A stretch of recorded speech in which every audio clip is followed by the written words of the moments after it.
Vamos lá, nós vamos agora concluir a revisão de Sociologia do primeiro ano, né, do primeiro bimestre.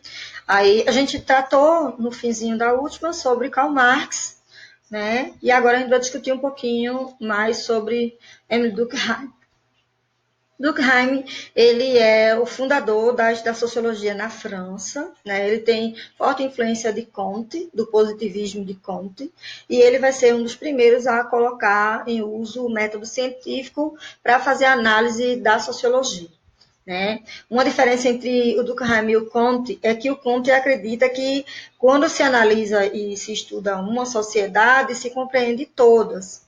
E que se ela estiver funcionando sempre, tudo certinho, aquilo ali pode ser colocado em outra sociedade do mesmo jeito e que ele vai resolver os males das outras sociedades. E o Durkheim, ele discute isso, ele diz que cada sociedade é diferente da outra. Né? Embora algumas coisas sejam muito próximas e que podem ser analisadas e comparadas, ele discute que não dá para se descobrir um remédio para uma sociedade e querer impor esse mesmo remédio a um outro tipo de cultura e sociedade. Tá? O Durkheim ele também discute sobre os fatos sociais e sobre as características que ele tem. E ele coloca as 3 características que a gente chegou a citar, né, na primeira etapa dessa revisão. Então, a gente tem a coercitividade, a exterioridade e a generalidade. Vamos lá, um conceito. Hoje a gente tem na nossa sociedade muito discutido essa coisa do rosa de menina e azul de menino. Quando, na realidade, a gente sabe que cor não tem sexo, né? Não tem gênero. Mas isso causa problemas. Né? É tão forte essa coisa cultural que ainda existe a parte da nossa sociedade que isso gera conflitos. Vamos ver um desses conflitos mais simples. Por exemplo, a gente sabe que hoje muito jovem quer ser gastrônomo. Né? E isso não tem gênero. Garoto ou garota quer ser gastrônomo, quer ser um chefe de cozinha quando tiver mais velho. Né? Vai fazer essa faculdade. E aí, se você vai incentivar seu filho ou filha para isso, você vai ter muito brinquedo, né, para isso. Só que esses brinquedos, eles têm gênero, né? Porque toda casinha, todo brinquedinho que está relacionado à culinária, ele é rosa. Mesmo que o garoto veja o pai que é cozinheiro, veja que isso não tem gênero. Se a família for buscar comprar esse brinquedo, ele tem gênero, porque ele tem uma cor. E se você der aquele brinquedo com aquela cor para o seu filho, que é de outro gênero, isso é discutido e questionado, inclusive por parte da família. Então, a gente vê aí, nessa situação que eu acabei de exemplificar, a coercitividade, a exterioridade e a generalidade. É para todos, mesmo que você não aceite, você é forçado a aceitar, está fora de você e você sofre coerção, caso não aceite, ok? Weber. O Weber, ele é alemão, né? A gente vê aí a sociologia na Alemanha novamente, né? Ele é o que conclui essa tríade importante, que é o Marx e o Durkheim além dele, né? E a gente vê que ele discute e tenta compreender as particularidades de como funciona a sociedade, né? Ele não está querendo fazer uma análise quantitativa e que dê para comparação. Ele também não aceita esse tipo de conceito que vem de Comte, né? Então vamos lá, vamos ler um trechinho aqui para explicar o melhor, né? Assim, ele entende que a sociedade não funciona de forma tão simples e nem pode ser harmoniosa como pensam o Comte e o Durkheim. Mas também ele não propõe uma revolução como faz Marx.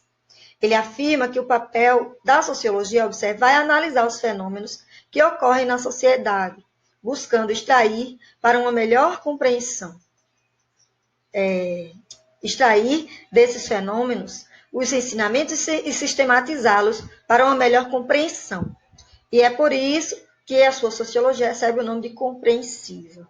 Então, é ele que vai pegar aquele método científico que ele se enquadra mais no quantitativo e ele vai fazer uma adaptação desse método para uma qualidade, né? Então, ele vai ser aquele cientista que vai criar a observação. Você tem que estar perto, que estar junto do grupo, tem que fazer parte desse grupo, tem que entrevistar melhor essas pessoas e analisar. Você tem que vivenciar melhor aquela dificuldade, aquele fato que está sendo observado para poder analisar ele, tá? E aí a gente vem para concluir aqui mais facilmente, fazer uma comparação entre eles, tá? Essa parte eu queria que fosse presencial, mas aí houve essa impossibilidade. Vamos lá. A diferença básica entre Marx, Comte e Durkheim consiste, basicamente, em que os dois últimos entendem a sociedade como um organismo funcionando, suas partes se completando, ou seja, o Comte e o Durkheim. Por outro lado, o Marx afirma que a ordem constituída só é possível porque a classe dos trabalhadores é dominada pelas classes dos capitalistas e propõe que a classe proletária deve se organizar, unir-se e inverter a ordem, ou seja, passar de dominada a dominante, e assim superar a exploração e as desigualdades sociais. Em suma, a sociologia de Comte e de Durkheim são positivistas, cientificistas. Tá? A de Marx ela é revolucionária. Ela sempre vai estar discutindo esse conflito e a quebra dessa relação entre as duas classes. E o Weber, ele vem tentando compreender. Ok? E nisso, talvez seja a principal diferença entre esses quatro grandes influenciadores da sociologia. Para Durkheim, os fatos sociais podem ser estudados de forma objetiva, como coisas. Daí a ideia do positivismo. Tá? Só para finalizar, que a gente chegou a discutir isso e eu não tinha colocado no iniciozinho desse conteúdo aqui do slide, a gente viu em sala de aula. Conhecimento científico é o conhecimento obtido com regras e critérios sistemáticos de investigação. Não é dogmático, ou seja, pode ser questionado através do próprio método científico, ok? O senso comum, conhecimento fundamentado na experiência, ele é transmitido socialmente. Gente, geralmente ele é dogmático, tá? Porque quando a gente aprende da família, a gente não consegue questionar isso. Né? A gente tem que aceitar. O que questiona o senso comum é a própria ciência, ok? E a gente viu no livro que o senso comum ele tem uma relação diferente com o conhecimento científico. Ele vai ter momentos que ele é oposto, mas isso não é obrigatório. Né? O conhecimento científico e o senso comum eles podem ser complementares. Inclusive, muito do estudo científico vem a partir daquilo que foi construído no senso comum, né? Uma coisa que já está posta pelo senso comum, e aí o cientista vai lá buscar, tentar compreender aquilo, né? Afirmar aquilo a partir do método científico. E algumas das vezes não consegue, né? Mas há essa relação. O conhecimento religioso, que é um conhecimento fundamentado nos textos religiosos e que é sustentado pela crença na existência de uma realidade exterior ao mundo e que influencia a nossa percepção, né? Que seria a crença no pós-vida, né? Geralmente é dogmático, tá, minha gente? O conhecimento científico ele é dogmático, ele não pode ser questionado. Quando há o questionamento do conhecimento religioso, geralmente se gera uma nova religião, tá? A gente tem isso aí, né, das reformas religiosas, né? Quando o Lutero questiona posições da Igreja Católica, Calvino e outros monges também vão questionar, e aquilo não era possível, eles vão ser excomungados pela Igreja Católica, e isso vai gerar uma outra realidade religiosa, né? E, finalmente, o conhecimento filosófico, que é o esforço racional para compreender os mistérios do mundo, com reflexão e questionamento. A filosofia, ela não é dogmática, tá? Ela é sempre questionável, mas dentro dos termos que a gente viu na filosofia, com a reflexão filosófica, né? Com rigor de base e de todo, com a visão de tudo.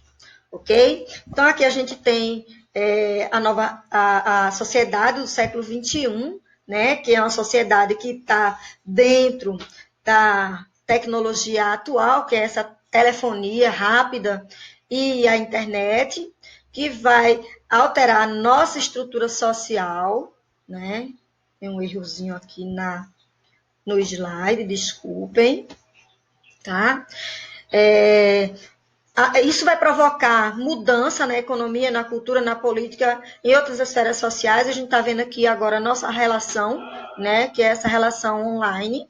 Ela também está sendo influenciada por conta dessa realidade tecnológica, né? Imagine vocês se a gente não tivesse isso, como é que ia ser? A gente ia ficar sem aula, sem contato e sem ter o que fazer, o que ia aumentar muito o estresse. Os padrões de reprodução social sofrem influência direta dessas transformações tecnológicas, tá? Na nossa realidade de hoje, né? E, inclusive, a gente tem isso sendo discutido no livro também por Manuel Castells. Então, a gente tem a internet gerando alterações nas relações de trabalho, o horário com a flexibilidade diferenciada, a terceirização, e outras alterações que a gente vem percebendo e que tem como papel primordial essa nova tecnologia, né? Bom, gente, a gente colocou nesse slide aí as referências, né, o livro de vocês, material de onde eu encontrei detalhes sobre a vida dos filósofos, dos sociólogos, que aqui a gente citou, né?